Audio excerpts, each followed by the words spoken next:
সালটা এখন 2020 আর এখন আমার বয়স মাত্র 21 বছর। দেখতে দেখতে আমার জীবনের 21টি বছর পেরিয়ে গেল। কবে যে এতটা বড় হয়ে গেলাম বুঝতেই পারলাম না। তবে দিন দিন যতই বড় হচ্ছি ততই কেমন জানি জীবন থেকে আস্তে আস্তে সব সুখ, স্বাধীনতা, আনন্দ, ভালোবাসা, খেলাধুলা, রাগ, অভিমান, বন্ধুত্ব সব কিছু থেকে নিজেকে দূরে সরিয়ে ফেলছি। আর সেই সব দুর্দান্ত শৈশবের সেই দিনগুলোর কথা আজ একটু স্মরণ করতে চাই। ফিরে যেতে চাই সেই পুরনো স্মৃতিমাখা শৈশবে। প্রতিদিন দুপুরে বাবা আমাকে সাথে নিয়ে ঘুমাতো। ঘুম থেকে উঠে মাত্র অল্প সময়ে পেতাম বন্ধুদের সাথে খেলাধুলা করার জন্য। এতটা অল্প সময়ে কি বন্ধুদের সাথে মন খুলে খেলাধুলা করা যায়? আপনারাই বলুন তো। খুব রাগ হতো বাবার উপর।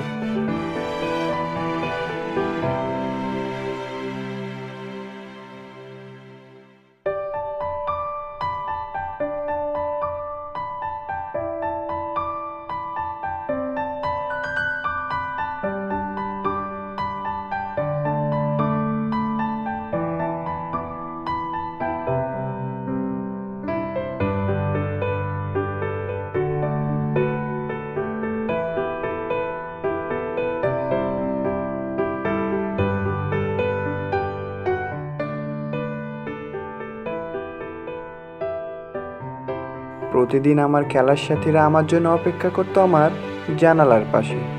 আমিও অপেক্ষা করতাম বাবা কখন ঘুমাবে।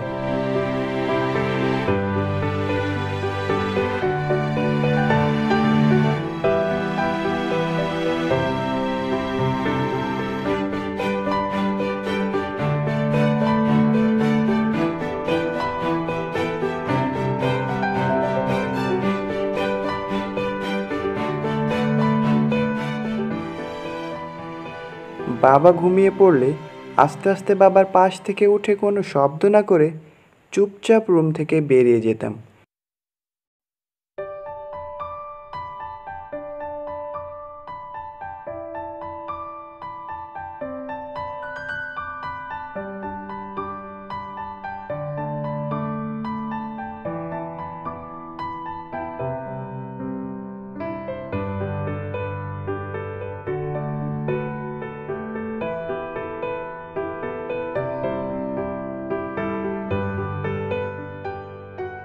রুম থেকে বেরিয়ে কোনো রকম জুতোটা হাতে নিয়ে ছুটে চলে যেতাম খেলার মাঠে।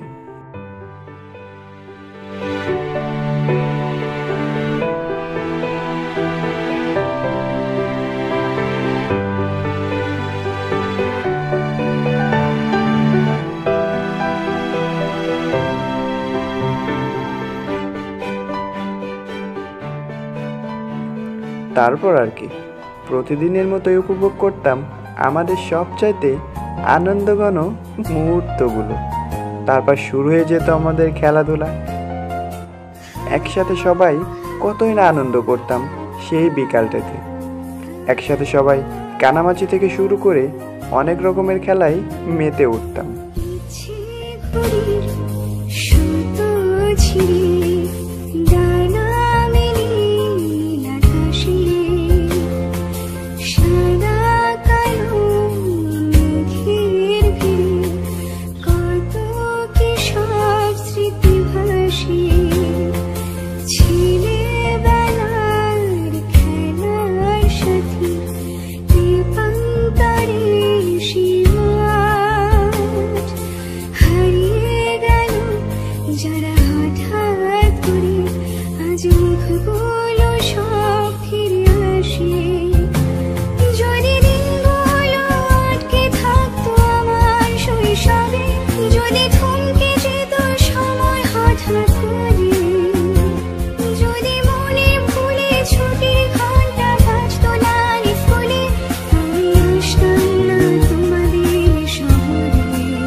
হাসি ছেলেবেলার খেলার সাথী দীপাঙ্করে সীমাট হারিয়ে গেল যারা হঠাৎ করে আজ মুখগুলো সব ফিরে আসে যদি দিনগুলো আটকে থাকতো আমার শৈশবে যদি থমকে যেত সময় হঠাৎ করে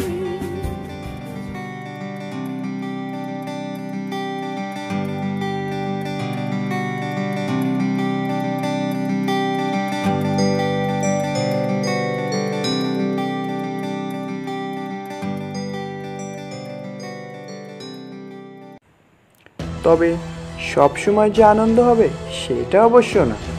আনন্দের মাঝেও থাকতো রাগারাগি, এমনকি মারামারি হয়ে যেত আমাদের ভিতরে।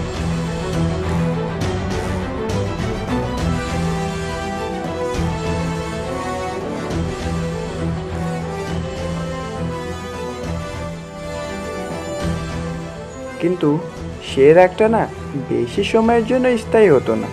কিছু সময় অভিমান করে একা বসে থাকার পরে বন্ধুরা এসে ডেকে নিয়ে যেত, তারপর আর কি সবাই একসাথে আবার মিশে যেতাম। কতই না আনন্দ করতাম আমরা সেই শৈশবে। আর এখন চাইলেও পারি না সেই দিনগুলোর মতো প্রাণ খুলে হাসতে, পারি না সেই দিনগুলোর মতো সবাই একসাথে আনন্দ করতে, সবাই একসাথে মিলেমিশে খেলাধুলা করতে। শৈশবে আমার সাথে ঘটে যাওয়া একটা মজার ঘটনা আজকে আমি শেয়ার করব আপনাদের সাথে। দিনটা ছিল শনিবার। আমরা 3 বন্ধু একসাথে মিলে স্কুলে যাচ্ছিলাম। যেতে যেতে হঠাৎ নজর পড়ল মাঠের দিকে। দেখলাম আমার কিছু সহপাঠীরা স্কুলে না গিয়ে খেলায় মেতে উঠেছে। অবশ্য শুক্রবারে বন্ধ কাটিয়ে শনিবারের দিন স্কুলে যেতে কার বা ভালো লাগে, আপনারাই বলুন।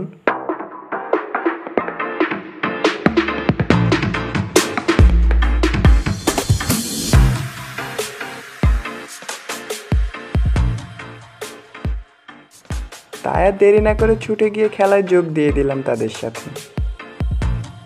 সেদিন আর 3 জনের কারোরই স্কুলে যাওয়া হলো না।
খেলা শেষ করে সবাই একসাথে পুকুরে গোসল করতে কতটা যে ভালো লাগে সেটা আপনাদেরকে বলে বোঝানো যাবে না।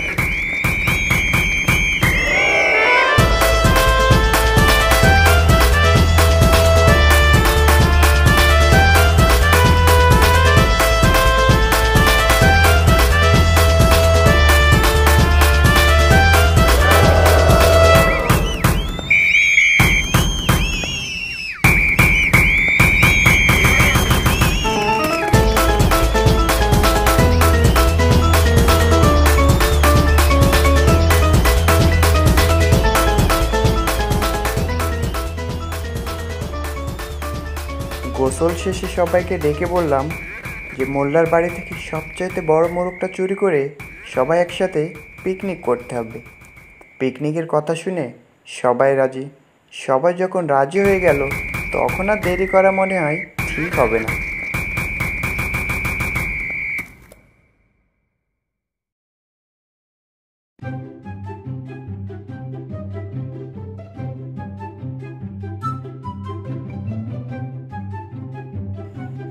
সোজা চলে গেলাম মোল্লার বাড়িতে মোরগ চুরি করতে।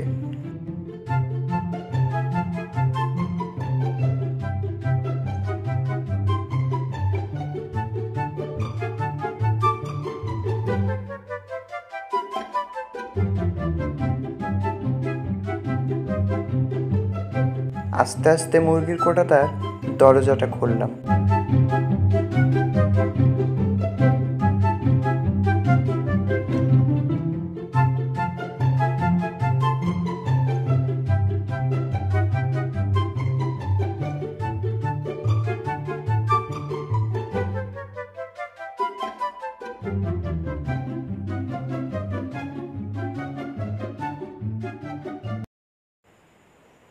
যখনই কোঠা থেকে মোরগটা বের করতে যাব, ঠিক তখনই পেছন থেকে একটা আওয়াজ, চোর চোর চোর। আমার সহপাঠীরা তো আমাকে রেখে যে যার মতো মারল। তো আমি বেচারা দৌড়াতে পারলাম কই, সেই তো মোল্লার কাছে খেয়ে গেলাম ধরা।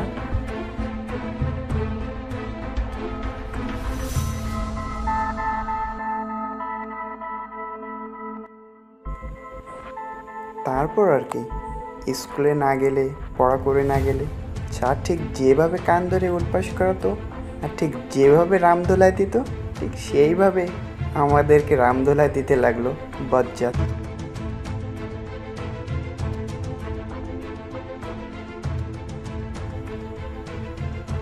সেখান থেকে বকাঝকা করে আমাদেরকে সোজা বাড়ি পাঠিয়ে দিল। আমরা দেরি করলাম না, সেখান থেকে সোজা দৌড়ে বাসায় চলে আসলাম।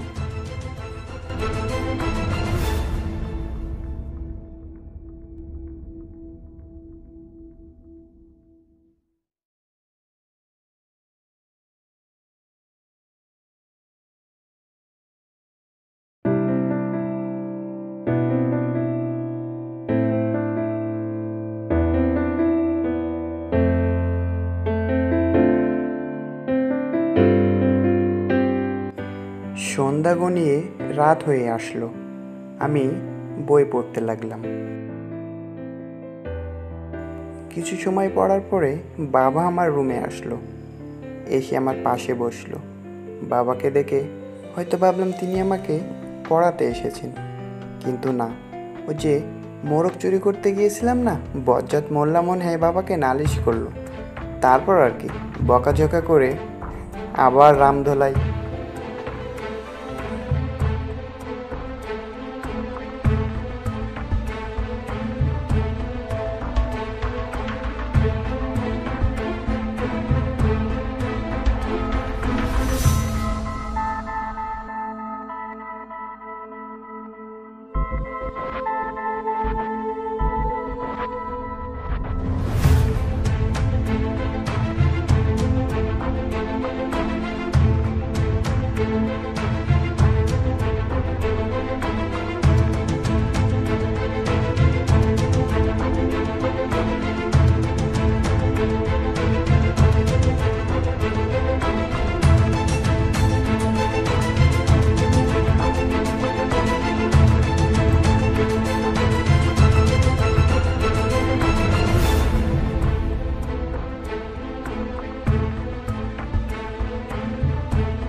সেদিন রাতে বাবা আমাকে প্রচণ্ড মারছিল, খুব ব্যথা পেয়েছিলাম শরীরে।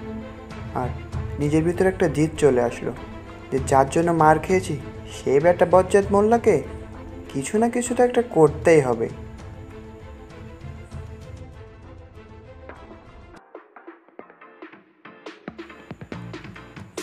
পরের দিন বজ্জাত মোল্লাকে শায়েস্তা করার জন্য আমি আর আমার বন্ধু সুমন মিলে অপেক্ষা করতে লাগলাম। ঝোপের আড়ালে লুকিয়ে বারবার দেখছি কখন বেটা বজ্জাত মোল্লা আসবে।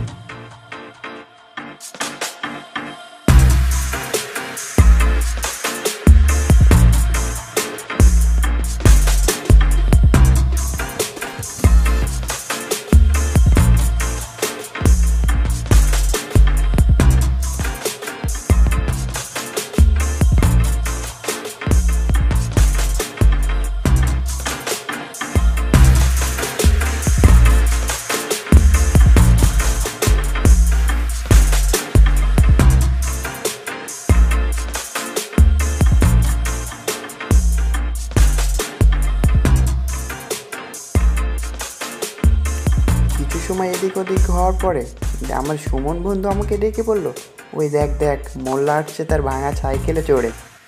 মোল্লাকে দেখা মাত্রই এদিক সেদিক খোঁজাখুঁজি করে একটা ইটের দলা দেখতে পেলাম, সেটা তুলেই সোজা ছুঁড়ে মারলাম মোল্লার দিকে।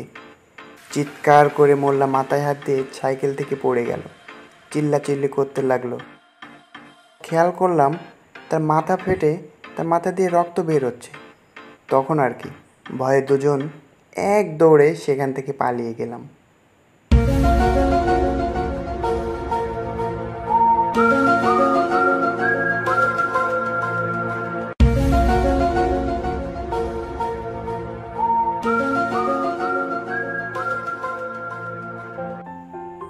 কি ভাবছেন পালিয়ে সেদিন বেঁচে গিয়েছিলাম? না, পালিয়ে আর বাঁচতে পারলাম কই। তবে এবার আর বাবার কাছে না, এবার নালিশ করলো সোজা চেয়ারম্যানের কাছে।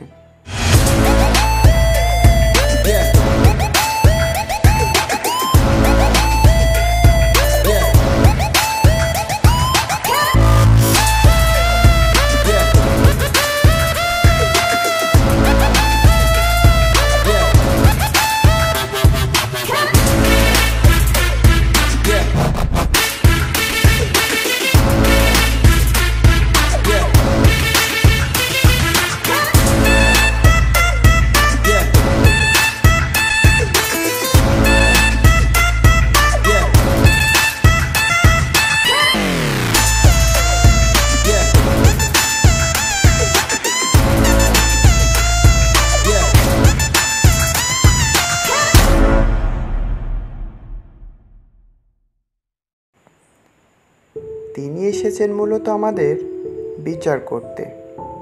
সবাই মজলিসে হাজির, চেয়ারম্যান আসলো। তারপর চেয়ারম্যান জিজ্ঞেস করলো মোল্লাকে যে মোল্লা কি হয়েছে আমাকে খুলে বলো, শুনে বুঝে তারপর একটা নাই ফয়সালা করা যাবে। মোল্লা তার সাথে ঘটে যাওয়া সকল ঘটনাগুলো চেয়ারম্যানকে বলতে লাগলো।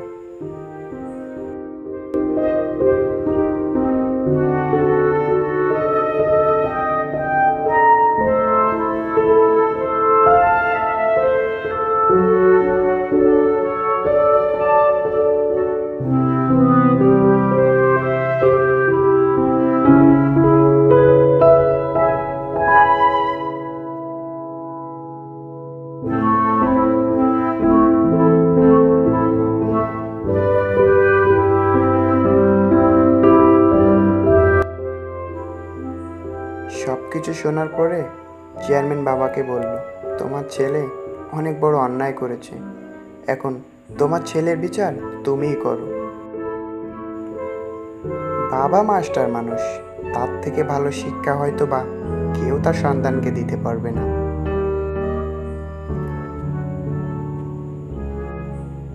ছেলের অন্যায়ের কথা স্বীকার করে বাবা সেদিন ক্ষমা চেয়েছিলেন সকলের কাছে। সকলের কাছে বাবা হাত জোর করে ক্ষমা চেয়েছিলেন। আমার জন্য সেদিন বাবা অনেকটাই ছোট হয়েছে সবার কাছে।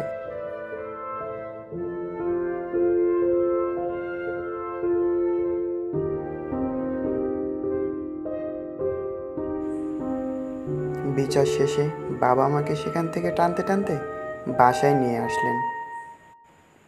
আর পরের দিন আমার সব কিছু গুছিয়ে আমাকে রেখে আসলেন শহরে আমার খালামণিদের বাসায়। সেখানে রেখে আমাকে ভালো স্কুলে ভর্তি করিয়ে মানুষের মতো মানুষ করে লেখাপড়া শিখিয়ে অনেক বড় একটা ডিগ্রি অর্জন করাতে চেয়েছিলেন। সেদিন যদি আমার সাথে ওই ঘটনাগুলি না ঘটতো তাহলে হয়তো আজকে আমি ইঞ্জিনিয়ার হতে পারতাম না মানুষের মতো মানুষ হতে।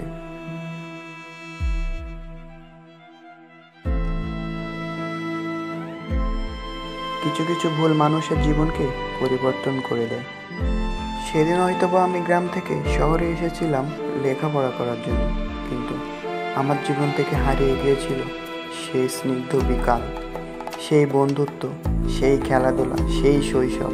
চাইলেও হয়তোবা কখনো ফিরে পাবো না সেই হারিয়ে যাওয়া শৈশব।